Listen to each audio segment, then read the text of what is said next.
இப்போ நம்ம பஜ்ஜி மிளகாய் கிரேவி எப்படி செய்கிறதுன்னு பார்க்கலாம். இது சப்பாத்தி பூரியோடலாம் வச்சு சாப்பிட்றதுக்கு ரொம்ப நல்லாயிருக்கும். இட்லி தோசையோடையும் வச்சு சாப்பிட்லாம். இதுக்கு நம்ம பஜ்ஜி மிளகாய் எடுத்து அதை ஃபஸ்ட்டு கழுவிடலாம். கழுவிட்டு இந்த மாதிரி கட் பண்ணிக்கலாம். கட் பண்ணிவிட்டு நம்ம உள்ள இந்த சீட்ஸ் எல்லாம் எடுத்துடலாம். நம்ம இந்த விதையோடு போட்டோம் அப்படின்னா காரம் வந்து ரொம்ப ஜாஸ்தியாக இருக்கும். அதனால் நம்ம இதெல்லாம் எடுத்துடலாம்.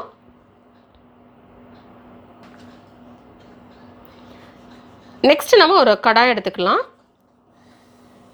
எடுத்துகிட்டு அதில் தேவையான அளவு எண்ணெய் சேர்த்துக்கலாம். சேர்த்துட்டு இப்போ இதில் நம்ம 4 இல்லைனா 5 பஜ்ஜி மிளகாயை சின்ன சின்ன துண்டாக நறுக்கி சேர்த்து அதை நல்லா ஃப்ரை பண்ணிடலாம்.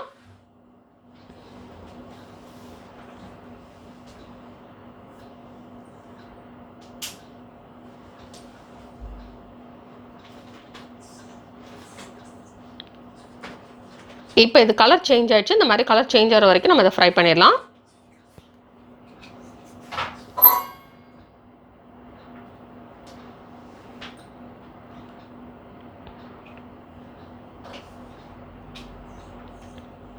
இப்போ நம்ம இதை தனியாக எடுத்து ஒரு பிளேட்டில் வச்சிடலாம்.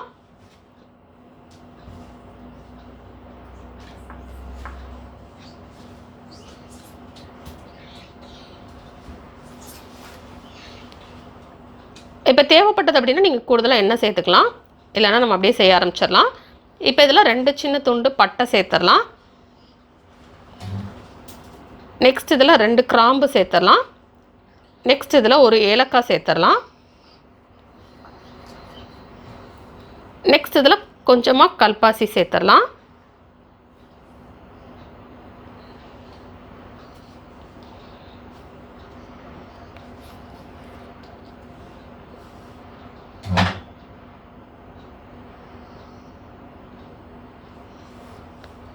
இப்போ இதில் இருந்து நல்ல ஒரு ஃப்ளேவர் வரட்டும்.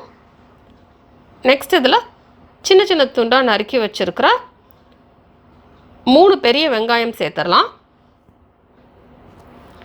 சேர்த்துட்டு வெங்காயம் ப்ரௌன் கலர் ஆகட்டும். அது வரைக்கும் நம்ம இதை ஃப்ரை பண்ணிடலாம்.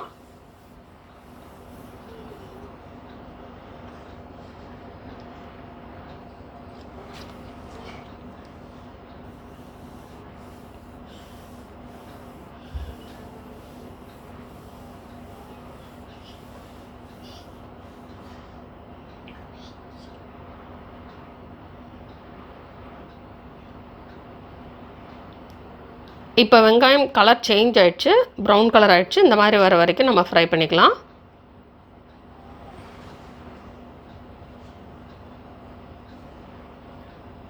நெக்ஸ்ட் இதில் இஞ்சி பூண்டு விழுது சேர்த்துடலாம். 2 டேபிள் ஸ்பூன் இஞ்சி பூண்டு விழுது சேர்த்துடலாம். சேர்த்துட்டு அதை நல்லா மிக்ஸ் பண்ணிடலாம்.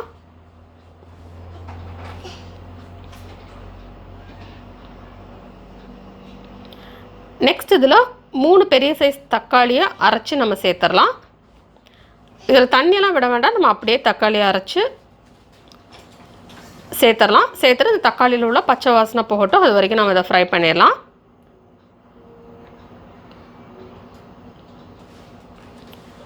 இப்போ இதில் நம்ம டிஷ்ஷுக்கு தேவையான அளவு உப்பு சேர்த்துடலாம்.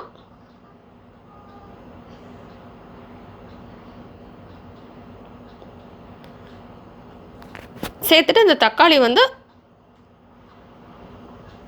நல்லா டார்க் ரெட் ஆகணும்.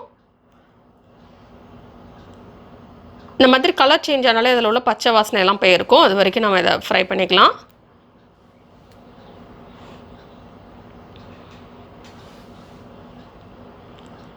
நெக்ஸ்ட் இதில் வத்தல் தூள் சேர்த்துடலாம்.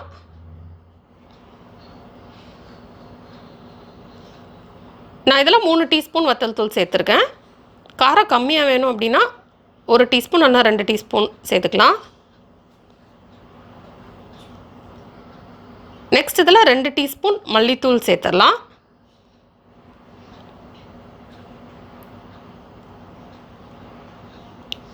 நெக்ஸ்ட் இதில் 1/2 டீஸ்பூன் மஞ்சள் தூள் சேர்த்துடலாம்.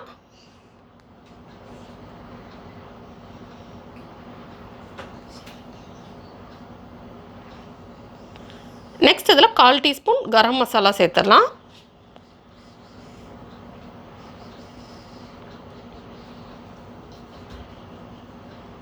நெக்ஸ்ட் இதில் 1/4 டீஸ்பூன் சோம்பு தூள் சேர்த்துடலாம். சேர்த்துட்டு இதை மிக்ஸ் பண்ணிடலாம்.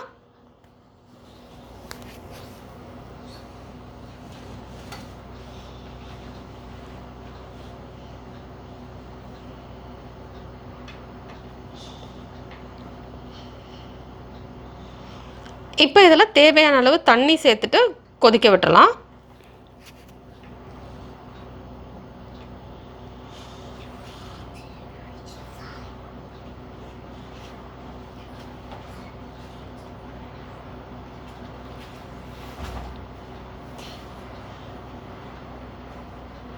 என்ன கன்சிஸ்டன்சியில் குழம்பு தேவையோ அதுக்கேற்ற மாதிரி நம்ம தண்ணி சேர்த்துக்கலாம்.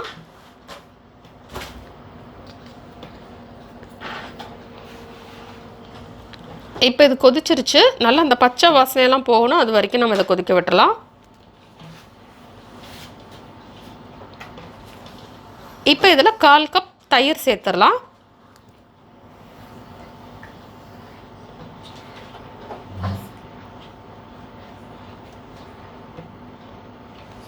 சேர்த்துட்டு இதை மிக்ஸ் பண்ணி விட்டலாம்.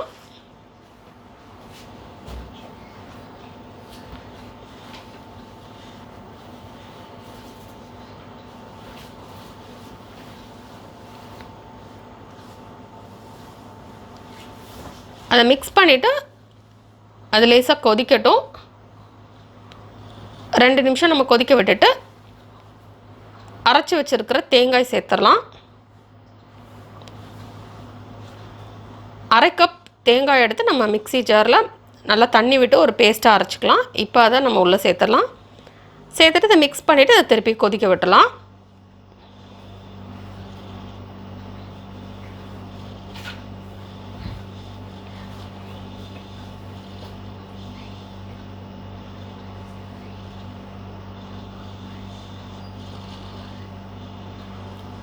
இப்போ இது நல்லா கொதிச்சிருச்சு.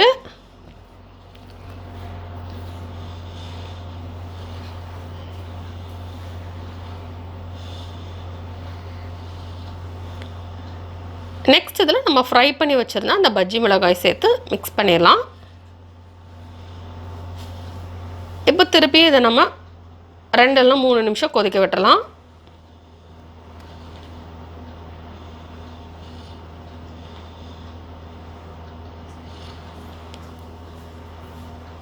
இப்போ இது கொதிச்சிருச்சு.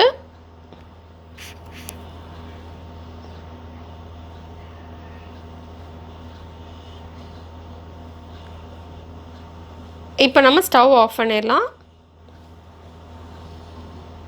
நெக்ஸ்ட் இதில் சின்ன சின்ன துண்டாக நறுக்கி வச்சுருக்கிற மல்லி இலை சேர்த்து மிக்ஸ் பண்ணிடலாம். இப்போ நமக்கு பஜ்ஜி மிளகாய் கிரேவி ரெடி ஆயிடுச்சு. இது பூரி சப்பாத்தியோடலாம் வச்சு சாப்பிட்றதுக்கு ரொம்ப நல்லாயிருக்கும். இந்த ரெசிபி நீங்கள் வீட்டில் ட்ரை பண்ணி பாருங்கள். இந்த ரெசிபி உங்களுக்கு பிடிச்சிருந்தா லைக் பட்டன் கிளிக் பண்ணுங்கள். உங்கள் ஃப்ரெண்ட்ஸோட இந்த ரெசிபியை ஷேர் பண்ணுங்கள். மறக்காம இந்த சேனலுக்கு சப்ஸ்கிரைப் பண்ணிவிட்டு பக்கத்தில் இருக்கிற பெல் ஐக்கானை ப்ரெஸ் பண்ணிக்கோங்க.